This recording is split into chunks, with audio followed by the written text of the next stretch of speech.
तो स्टूडेंट्स आज हम लोग करने वाले हैं एक इंपॉर्टेंट चैप्टर का रिवीजन क्लास 11th के अंदर में, और जो कि है रेक्टिफिकेशन ऑफ एरर्स।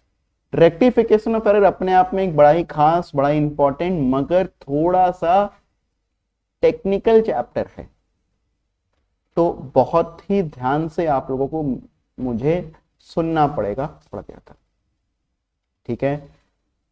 फिर आप लोगों को ये चैप्टर समझ में आना स्टार्ट हो जाएगा। तो रेक्टिफिकेशन ऑफ एरर मतलब हम गलतियों को सुधार रहे हैं, राइट? अब अपने लोग जैसे कोई भी लिखी हुई गलतियों को सुधारते हैं, वैसे हम अकाउंट्स के अंदर नहीं सुधार सकते। कहने का मतलब क्या है, हम लोग तो नॉर्मली उसको कट कुट करके या इरेज करके उसको सुधार देते हैं, मगर वैसे करके अकाउंट्स में नहीं सुधार सकते। अपनी किताबों में ऐसे करके एरर्स को नहीं सुधार सकते। आपको सुधारने के लिए अकाउंट्स है तो फिर अकाउंटिंग एंट्रीज का ही सहारा लेना पड़ेगा, अकाउंटिंग ट्रीटमेंट्स का ही सहारा लेना पड़ेगा। अब इसके अंदर में हमको किसी भी गलती को सुधारने से पहले हमको यह समझना पड़ेगा कि एरर्स किस टाइप की होती हैं। तुम एरर्स को बेसिकली दो तरीके से क्लासिफाई कर सकते हो। उनका क्लासिफिकेशन दो अलग अलग तरीकों से किया जा सकता है। जो पहला तरीका मैं आप लोग को समझाने जा रहा हूं वो समझिएगा क्या है। एरर्स, टाइप्स ऑफ एरर्स के अंदर में एरर्स हमारी यहां पर दो टाइप की हो गई। एक हो गई क्लेरिकल एरर, एक हो गया एरर ऑफ प्रिंसिपल।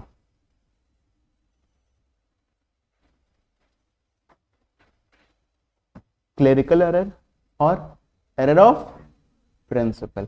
तो क्लेरिकल एरर और एरर ऑफ प्रिंसिपल ये कैसी एरर्स होती है, ध्यान सुनिएगा। जैसे नॉर्मली कोई भी इंसान अगर जल्दबाजी में या गलती कर दे, मतलब उसको चीजें आती तो थी मगर वो एक्चुअली उसने गलती कर दिया, वो कहलाएंगी clerical error. Error of principle क्या हुआ? एरर ऑफ प्रिंसिपल वो एरर्स को कहते हैं जो कि इंसान से इसलिए होती हैं क्योंकि उसको चीजें नहीं आती, उसके कंसेप्ट में कहीं ना कहीं पर मिस्टेक है। तो ये अराइज होती हैं due to lack of accounting knowledge. मगर क्लेरिकल एरर्स आपकी तीन टाइप की होती हैं। इसको भी फर्दर हम लोग इसको तीन अलग अलग कैटेगरीज में करते हैं। एक होता है एरर ऑफ कमीशन,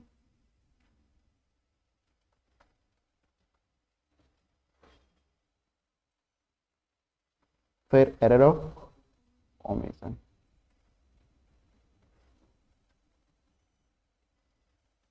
और एक होता है हमारा कंपनसेटिंग एरर। ठीक है, तो error of omission, error of commission और कंपनसेटिंग एरर्स, ये तीन टाइप की आपकी क्लेरिकल एरर्स हुई।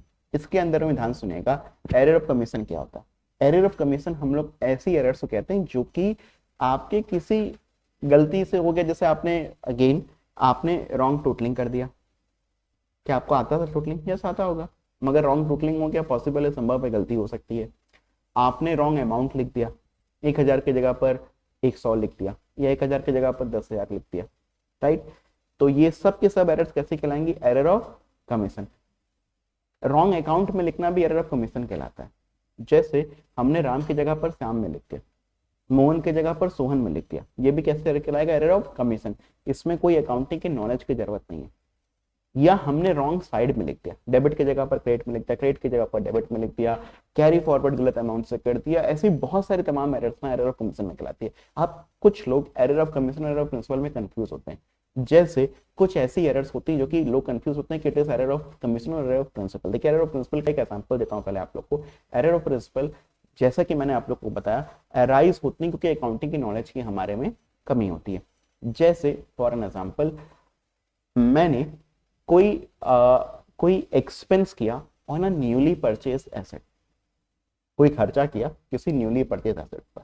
अब हम क्या करेंगे? उसको एक्सपेंस को डेबिट करेंगे या उस एसेट के खाते को डेबिट करेंगे? एसेट को खाते को डेबिट करेंगे, मगर हमने गलती से एक्सपेंस को डेबिट कर दिया या हमने एक्सपेंस के अकाउंट को डेबिट कर दिया, गलती नहीं कहूंगा। तो ये क्या दिखाता है? क्योंकि मेरी अकाउंटिंग नॉलेज, समझ में आ रहा है कि नहीं? ये हमने गलती नहीं किया, ये मेरे अकाउंटिंग नॉलेज की कमी के कारण हो रहा है। तो ये कहलाता है एरर ऑफ प्रिंसिपल। मगर हमने राम की जगह पर अगर शाम के खाते में डाल दिया या राम की जगह पर राम से मिलते जुलते हुए किसी और के खाते में डाल दिया, या राम के अकाउंट को डेबिट करना था, राम के अकाउंट को क्रेडिट कर दिया, ये एरर ऑफ कमीशन होता है। ये कैसी एरर होती है? एरर ऑफ कमीशन होता है, राइट। फिर एरर ऑफ ओमिशन पर आते हैं। ओमिशन के अंदर में क्या हुआ आपका? ओमिशन के अंदर में आप कोई चीज लिखना भूल गए, किसी खाते को आप डेबिट क्रेडिट करना भूल गए, आप एंट्री पास करना भूल गए, आप लेजर में डेबिट क्रेडिट साइड में लिखना भूल गए। This is known as what? Error of omission. बात समझ में आ रहा है कि नहीं? जैसे हो सकता है आपने राम को सामान सेल किया है, तो आपकी एंट्री होती है राम डेबिट टू सेल्स, आप ये एंट्री पास करना ही भूल गए, एरर ऑफ ओमिशन, ठीक है। या आपने ये एंट्री पास कर दिया राम डेबिट टू सेल्स, आपको राम के खाते में डेबिट साइड लिखना था और सेल्स के खाते में क्रेडिट साइड लिखना था, मगर राम के खाते में जब आपको डेबिट साइड लिखना था तो फिर आप राम के खाते में डेबिट साइड लिखना भूल गए, आपने सेल्स के खाते को तो क्रेडिट कर दिया मगर राम के खाते के डेबिट साइड नहीं लिखा। This is what? This is error of omission. बात समझ में आ रहा है कि नहीं? Compensating errors. कंपनसेटिंग एरर्स का मतलब क्या हुआ? ऐसी एरर्स जो कि दूसरी एरर्स को कंपनसेट कर दे। कई बार अपने लोग ऐसा जीवन में करते हैं कि हम कोई गलती की फिर दूसरी गलती भी कर दी, और वो जो दूसरी गलती थी उसने पहले वाली गलती को कंपनसेट कर दिया। जैसे फॉर एन एग्जाम्पल, हमें कोई अकाउंट को 1000 रुपए से डेबिट करना था, हमने उसकी जगह पर 1000 रुपए से क्रेडिट कर दिया, तो डेबिट होने की जगह पर वही चीज क्या हो गया है? क्रेडिट हो गया। फिर कुछ समय के बाद में हमको क्रेडिट करना था 1000 रुपए से, हमने कुछ समय के बाद में क्रेडिट की जगह पर डेबिट कर दिया। तो क्या दोनों एरर्स थी? जब डेबिट करना तो डेबिट ही करना चाहिए था, क्रेडिट क्यों कर दिया? और जब क्रेडिट करना चाहिए था, डेबिट क्यों कर दिया? क्या दोनों ही एरर्स हैं? यस। मगर क्या दोनों एरर्स ने दूसरे एरर्स को कंपनसेट कर दिया? यस। तो ये कैसी एरर्स हुई हमारी? Compensating errors. आई होप ये समझ में आ रहा होगा आप लोगों को। तो मेरी बेसिकली यहाँ पर एरर्स के अंदर में हम क्लासीफाई करेंगे तो फिर ये 3 टाइप के एरर्स में हम लोग इसको क्लासीफाई कर सकते हैं क्लेरिकल एरर के टर्म में। एरर ऑफ कमीशन मैंने आपको बताया, wrong amount, wrong account,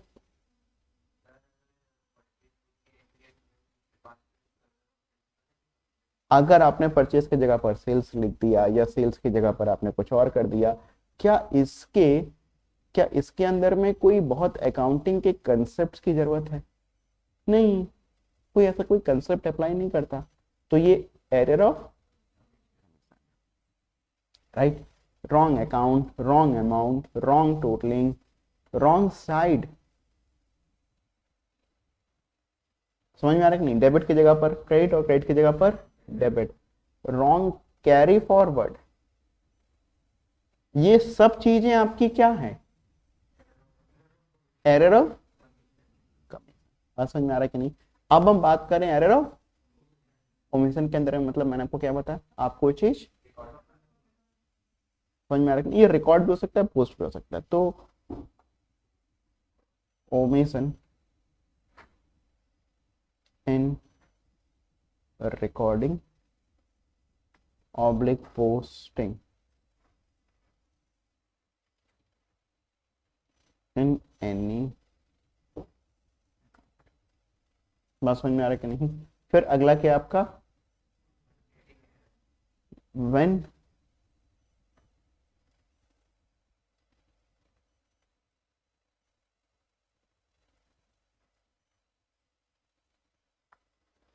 more than one error arises in such a way that they compensate each other.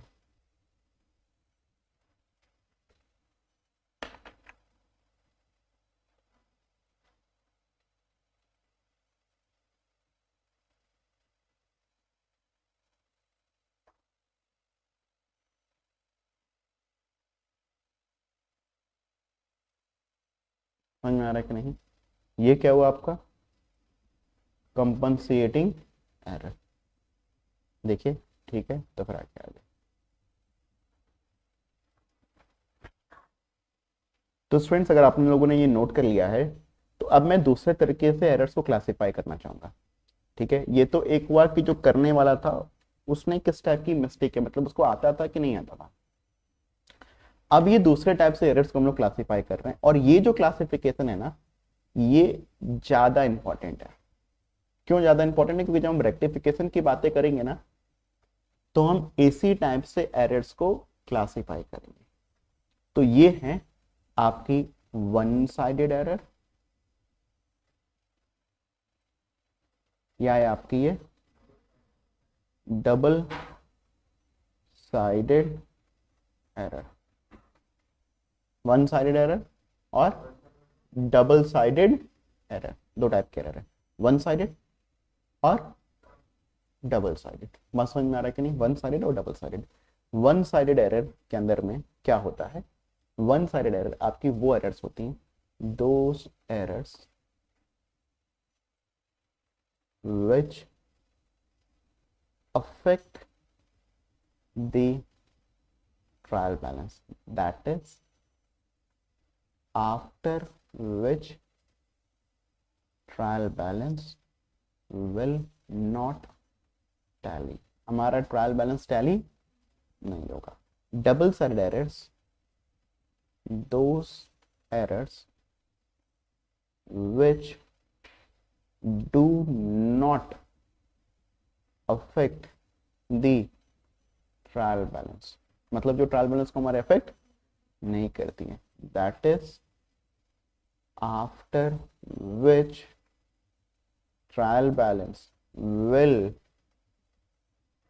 tally। Trial balance आपका टैली कर जाएगा। ऐसा नहीं हुआ कि ट्रायल बैलेंस आपका टैली ना करे, ट्रायल बैलेंस आपका टैली कर जाएगा। ठीक है, अब इसका मतलब समझिएगा क्या हुआ। जैसे हम लोग ट्रायल बैलेंस बनाते हैं,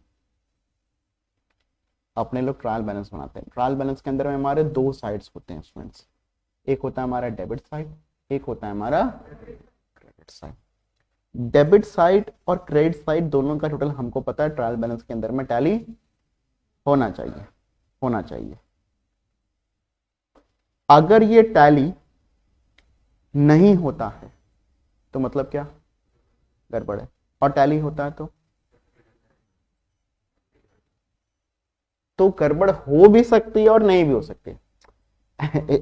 जैसे इन्होंने कहा कि तब गड़बड़, तब भी गड़बड़ है नहीं, या कोई कह रहा है कि तब गड़बड़ नहीं है, नहीं, हो भी सकती है। और मतलब अगर ट्रायल बैलेंस टैली नहीं किया, if trial balance do not tally, बात समझ में आ रहा है कि नहीं? तब तो श्योर शॉट गड़बड़ है। But if trial balance tally, तो क्या आप श्योर हो सकते हैं कि कोई गड़बड़ नहीं है? गड़बड़ हो भी सकती, जो कि अनडिटेक्टेड रह जाए। जैसे एक एग्जांपल के तौर पर और इसको समझाता हूं आप लोगों को। फॉर एन एग्जांपल, मैंने कहा कि हमने गुड्स सेल किया है राम को 10,000 रुपए का। ठीक है, हमारी एंट्री क्या बनती? Ram debit to sales account 10,000 10,000। अब अगर हम सिर्फ इतनी बात पर अगर ट्रायल बैलेंस बना, तो ट्रायल बैलेंस के अंदर में हमारे डेबिट और क्रेडिट साइड, राम दिखाई देगा 10,000, सेल्स दिखाई देगा 10,000, यही ना? ये तो अगर सही से काम करेंगे तो फिर यही होगा। अच्छा, इसके अंदर में एक चीज और था, बेसिकली जनरल एंट्री के बाद सीधे हमारा ट्रायल बैलेंस नहीं बनता स्टूडेंट्स, इसके बाद हमारा फिर लेजर ही बनता है। जैसे राम का लेजर बनेगा तो ये थोड़ा सा हमारे नीचे आएगा, इसको ना मैं थोड़ा सा नीचे लिख देता हूँ।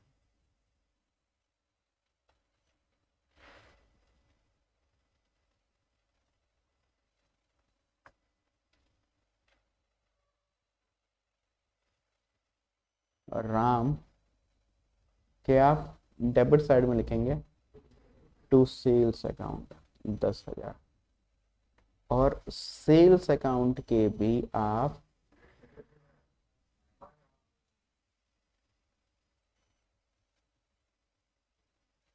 समझ में आ रहा है कि नहीं?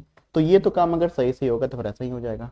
बट मान लो कि अगर इसी चीज में कुछ गड़बड़ कर दिया जाए, गड़बड़ ऐसी कि हमने एंट्री तो यही पास किया, Ram debit to sales, Ram के खाते में लिख दिया टू सेल्स अकाउंट।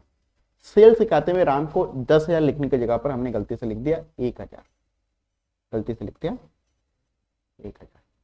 तो अब राम का जो खाता है स्टूडेंट, ध्यान से सुनिएगा, राम का जो खाता है यहाँ पर 1,000 रुपये आया। बात समझ रहे कि नहीं? और क्या ये सॉरी सेल्स का खाते में राम 1,000 है, मतलब सेल्स के खाते में आपका टोटल कितना आएगा? 10,000 की जगह पर कितना आएगा? 1,000। और क्या अब आपका ट्रायल बैलेंस टैली हो रहा है स्टूडेंट्स? तो आप समझ गए मिस्टेक है, आप एरर को ढूंढेंगे और फाइंड आउट कर लेंगे। मोस्ट प्रॉब्ली आप इसको फिर रेक्टिफाई करेंगे। रेक्टिफाई करना मैं अभी आप लोगों को तो सिखाऊंगा। मगर मगर मगर मगर ये कोई, अच्छा ये कैसी एरर हुई? One sided. कैसी एरर हुई? One side single sided error. But अगर हम बात करें, हमने राम को सामान सेल्स किया, राम डेबिट टू सेल्स, 10,000 रुपए का सामान सेल किया था, मगर उसको गलती से लिखा 1,000।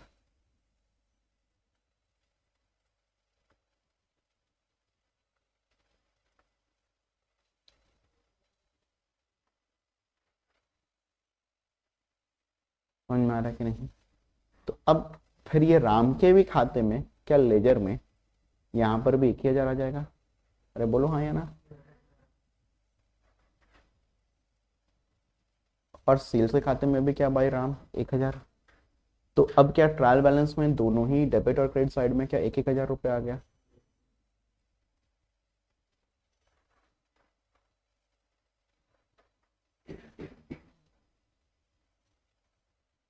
समझ में आ रहा है कि नहीं? तो अब यहाँ पर क्या हमारा ट्रायल बैलेंस टैली तब भी हो रहा है? क्या कोई मिस्टेक है या नहीं है?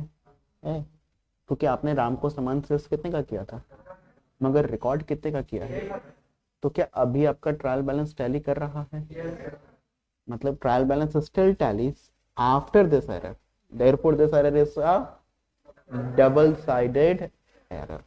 ये क्लासिफिकेशन ये समझना, जब भी आप एरर्स को रेक्टिफाई करेंगे तो फिर आप उसके इम्पैक्ट को एक बार आप सोचेंगे कि क्या इस एरर ने हमारे ट्रायल बैलेंस को परेशान किया या नहीं किया। अगर ट्रायल बैलेंस को परेशान किया है तब तो वन साइड एरर, और अगर हमारे ट्रायल बैलेंस को परेशान नहीं किया है तो फिर डबल साइडेड एरर होगी। I hope this much is clear to everyone.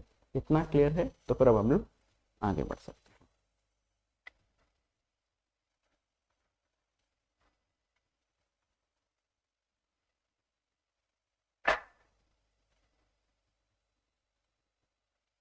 यहां तक एरर्स हो गया हमारा, राइट? आगे आते हैं। अब अगर हम लोग बात करें तो अब हमको देखिए रेक्टिफिकेशन देखना है। रेक्टिफिकेशन करने से पहले अब आप समझ तो गए कि कैसी एरर होती हैं। एक चीज और समझना जरूरी है, वो होता है stage of location of error. Rectify करना ना मैं आप लोगों को अगले सत्र में सिखाऊंगा, बट दो चीजें मैं अभी आप लोगों को सिखा रहा हूँ। पहली चीज क्या? Type of error. दूसरी चीज क्या? Stage of location of error.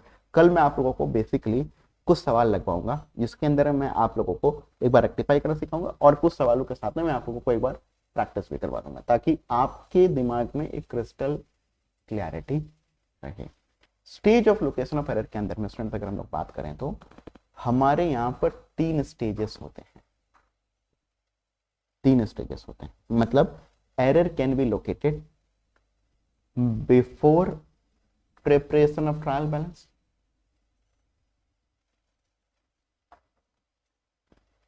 एक होता है हमारा after trial balance but before financial statement, और एक होता है आफ्टर फाइनेंशियल स्टेटमेंट।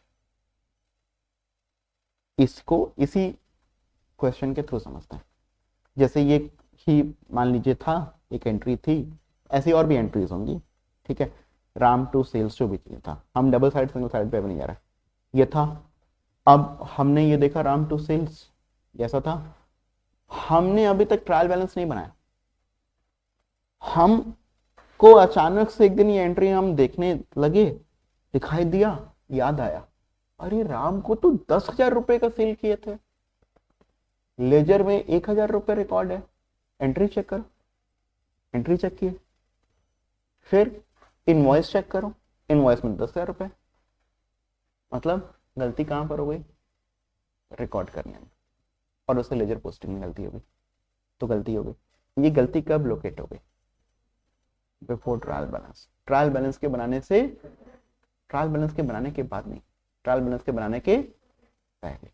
जबकि कुछ एरर्स ऐसी भी होती हैं हमारी जो कि ट्रायल बैलेंस को बनाने के बाद लोकेट होती हैं। जैसे मैं कहूँ कि जो पिछले वाले जो मिस्टेक था हमारा, जहां पर ये इसमें राम के खाते में तो 10,000 रुपये लिखा हुआ था, सेल्स के खाते में 1,000 रुपये लिखा हुआ था, तो अब राम के खाते में 10,000 यहाँ पर आ गया, सेल्स के खाते में 1,000 आ गया। क्या है, ट्रायल बैलेंस हमारा टैली हो रहा है, नहीं हो रहा है? Trial balance is not tally, tally हो रहा है। तो जब ट्रायल बैलेंस आपका अगर यहाँ पर अगर टैली नहीं हो रहा, ध्यान समझिएगा, ट्रायल बैलेंस अगर आपका यहाँ पर टैली नहीं हो रहा, यहाँ पर टैली नहीं हो रहा, जैसे हमारा ट्रायल बैलेंस यहाँ पर टैली नहीं हो रहा, अब आप इसको, ट्रायल बैलेंस आपने बना लिया है, तो आप ओपन करते हो यहाँ पर, क्या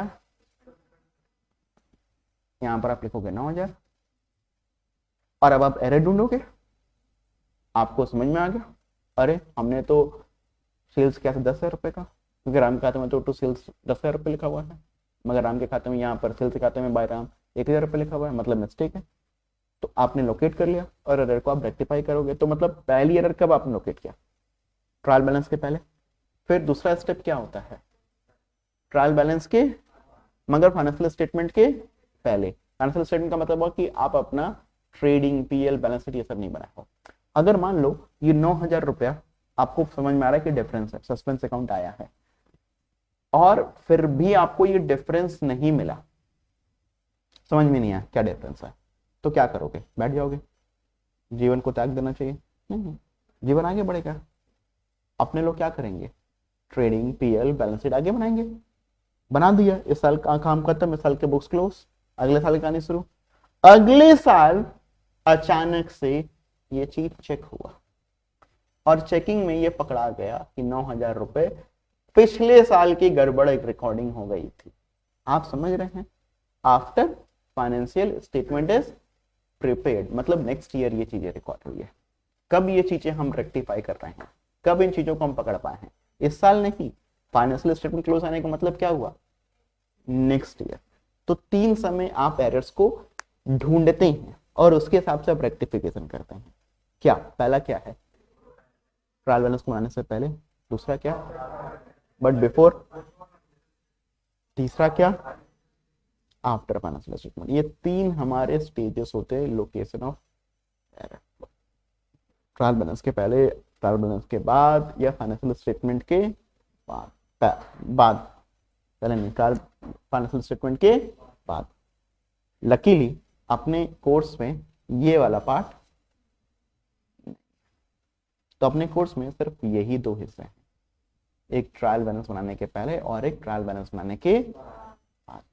अब ध्यान सुनिएगा, यहां पर ट्रायल बैलेंस बनाने के पहले हम लोगों ने क्या क्या चीजों को, एक कैरेक्टरिस्टिक्स कुछ लिख लिया, ताकि हमारे लिए जब रेक्टिफिकेशन का हम काम जब करेंगे ना, तो थोड़ा और इजी रहेगा हमारे लिए। जैसे जब ट्रायल बैलेंस बनाने के पहले की हम बात जब कर रहे हैं स्टूडेंट्स, तो फिर आप यहाँ पर क्या करेंगे, यहाँ पर आपने देखा कि ledger account is not balanced, आपने उसकी बैलेंसिंग नहीं किया है। बात समझ में आ रहा है कि नहीं, नॉट क्लोज्ड, आपने उसको अभी तक बंद नहीं किया है। ऑल्सो सस्पेंस अकाउंट, क्या सस्पेंस अकाउंट ओपन हुआ है कि नहीं हुआ है,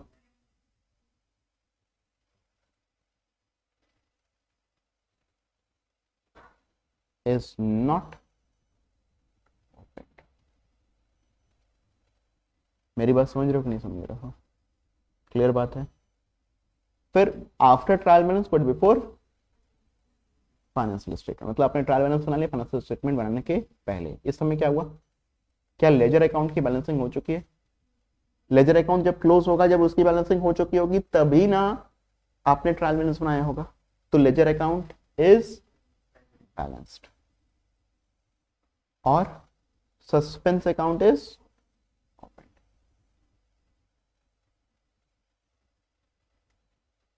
राइट। अच्छा, फाइनेंशियल स्टेटमेंट वाला ये वाला टॉपिक है नहीं, तो फिर इसको डिस्कस। अच्छा, एक छोटी सी बात और यहाँ पर, before we are about to end this topic, तो ट्रायल बैलेंस वाले देखिए जो चीज जो कि हमने समझा ना, जैसे यहाँ पर हमने ट्रायल बैलेंस बनाया, राम के खाते को यहाँ पर लिखा सेल्स, यहाँ पर लिखा सस्पेंस अकाउंट को हमने क्रेडिट साइड लिखा। इसका मतलब ये हुआ कि सस्पेंस अकाउंट का जो बैलेंस है ना स्टूडेंट्स, यहाँ पर समझिएगा, जो हमारा सस्पेंस अकाउंट है उसका जो हमारा बैलेंस है ना, ये हमारा क्रेडिट बैलेंस है। कैसा बैलेंस है? 9,000 रुपए। कैसा बैलेंस है सस्पेंस अकाउंट का? ये कितना? बात समझ में आ रहा है कि नहीं? तो I hope this much is clear to everyone. ये क्लियर है, क्लैरिटी है? तो फिर यहाँ पर बोलिए, यहाँ तक की चीजों को मैं अब इसके आगे रेक्टिफिकेशन अगले सेशन में लेना चाह रहा हूँ।